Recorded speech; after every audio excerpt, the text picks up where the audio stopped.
Hello, everyone.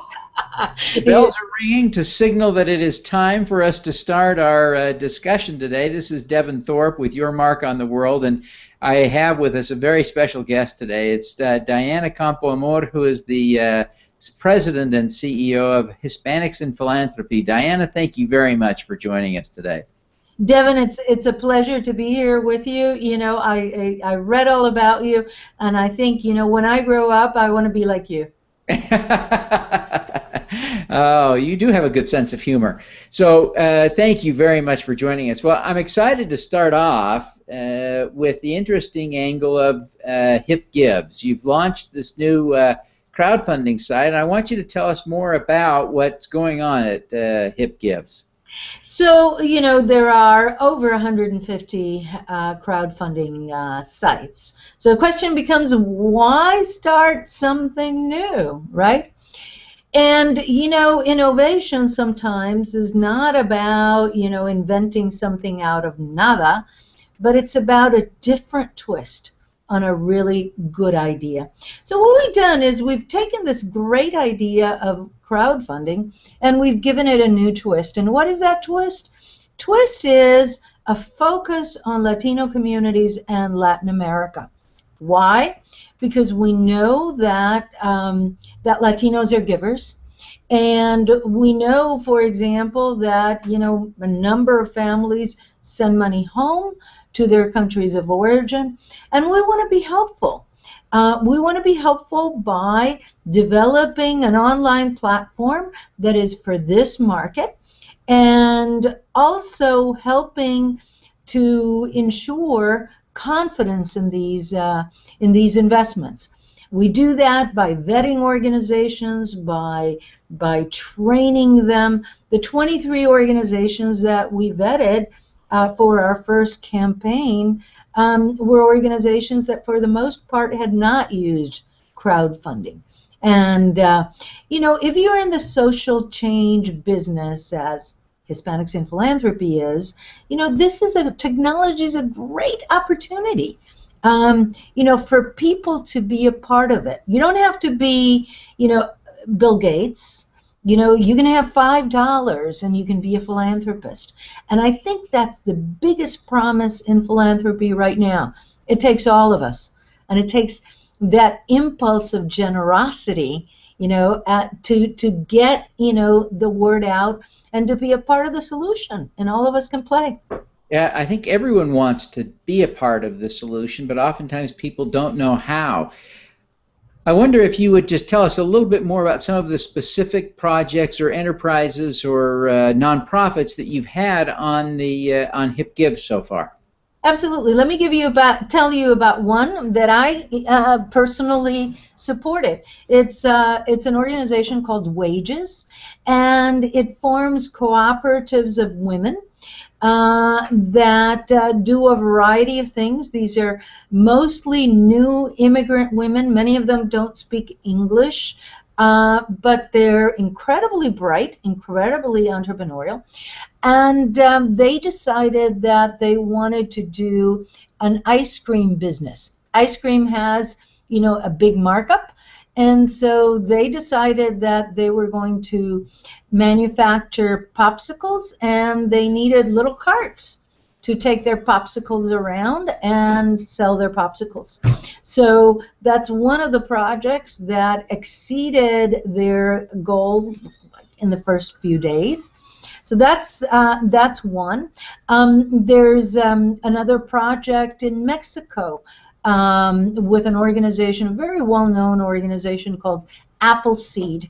And that project helps to ensure that kids coming across the border who are, you know, sometimes abused, neglected, certainly, you know, get into all sorts of dangerous situations, that the human rights of those kids are defended, that there are lawyers out there that are looking for those kids, that are helping them, that governments on both sides of the border, you know, are looking at ways to take care of these minors. So that's another organization.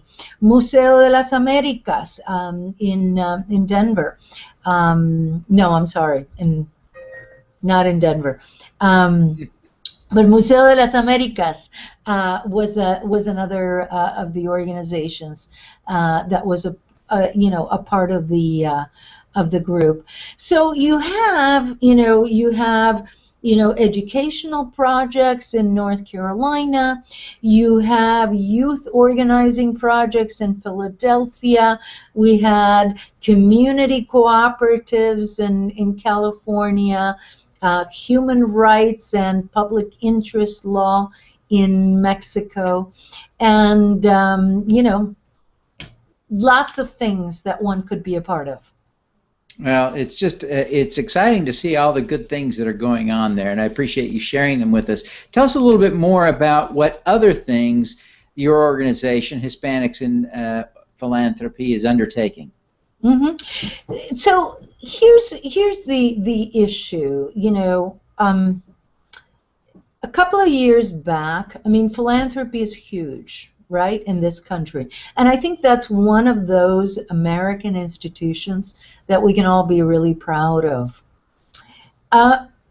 Yet, when you look at the largest foundations, Gates, Rockefeller, Ford, a number of others, and you look at their payout or how their funds are, who receives their funds, there's an underfunding of Latinos. Now, why is that? It's not that somebody's at a desk saying, oh, you have a name like Campoamor, I'm not going to fund you. Nothing like that. No. What it is that, foundations that are as large as the Gates or the Kellogg or the Mott or Rockefeller Foundation, they're in the business of giving large grants, national grants, to organizations that can absorb that kind of grant. Latino communities, 99% of our nonprofits are, in the neighborhood. They have budgets of less than $500,000. They work, with community members. They're not necessarily, they don't have an office in Washington or on Wall Street. And so it's very difficult for large foundations, the ones that give really large grants, to detect, these organizations. Yet these are the organizations that are really making a difference. They're the ones that are providing, health advice and in some cases services to people that don't have access. These are the organizations that are helping parents to translate and to understand how to support their kids in school. These are the advocates who are helping families who are living with their elderly parents to access the services that are available to all Americans. And so this disconnect means that philanthropy misses out on some of the highest yielding investments. And the reason I say that is because, Latino communities have fabulous outcomes. Our nonprofits are strong. Our nonprofits are, active. And we believe that investments in these small groups are, have a much higher yield. For those that are in the financial field, as you are, Devin, you know that there's the small cap and the large cap and the, so on. Sure. And oftentimes small businesses, which are perceived to be at higher risk, those small businesses are, can be very profitable. And we believe there's a parallel with Latino organizations that are working in their communities. And so HipGive and the work of Hispanics in Philanthropy does a couple of things. We're helping to shape the next generation of philanthropists, of Latino philanthropists, and anyone who wants to invest in our communities. But the second thing is that we're helping philanthropy to be more effective by helping them to make connections with some of these innovative leaders that are not easily detectable. Because, as I said, they might not have an office in Washington, D.C. or in New York. Well, it is a wonderful work you're doing. I wonder, Diana, if you can share with me what at the root really motivates you to do this work. This isn't necessarily easy work, but I want to know where this comes from for you personally. You know, it's interesting that that you say that. I came to this country at the age of 11. I was born in Cuba, and so I'm a refugee.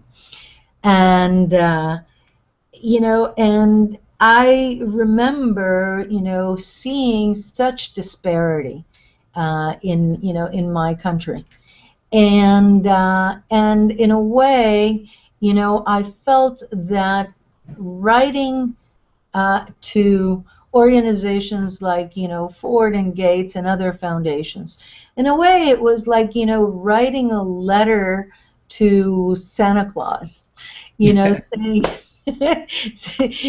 There's something magical, really magical, about writing to somebody and saying, be my partner, you know, in making this happen. Something that's not just about me, but it's about, you know, well-being of all of us.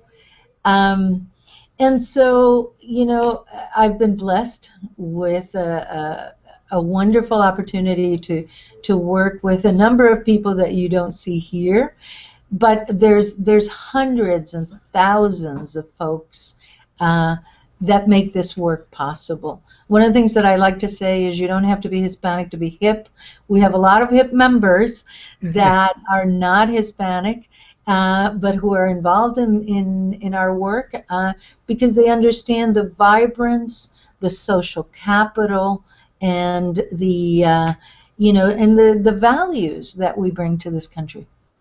Well, it is wonderful work that you're doing, and certainly you can see all around us in America the influence and all of it, so much of it positive from our Hispanic citizens and neighbors. So it's a wonderful thing, and I'm certainly glad that you would do the work you're doing and take time today to share it with us. Tell us, if you could, Diana, before we wrap up, how can people get in touch with you? How do they learn more about your work? How do they make contributions and donations to the organizations you are describing? What do they do? What are the action items we need to leave people with? You know, go on hiponline.org to see, you know, the things that you know that we're working on. There's a donate button on that website. Again, that's hiponline.org.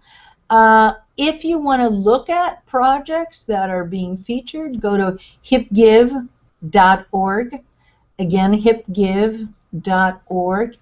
And you know, you're also welcome to email me, you know, Diana, D-I-A-N-A, at hiponline.org. Fantastic. Diana, thank you very much for joining us today. It's just been a joy to meet you and to learn about your work, and we wish you every success. Thank you, Devin. Good to be with you. Thank you. Let's do some good.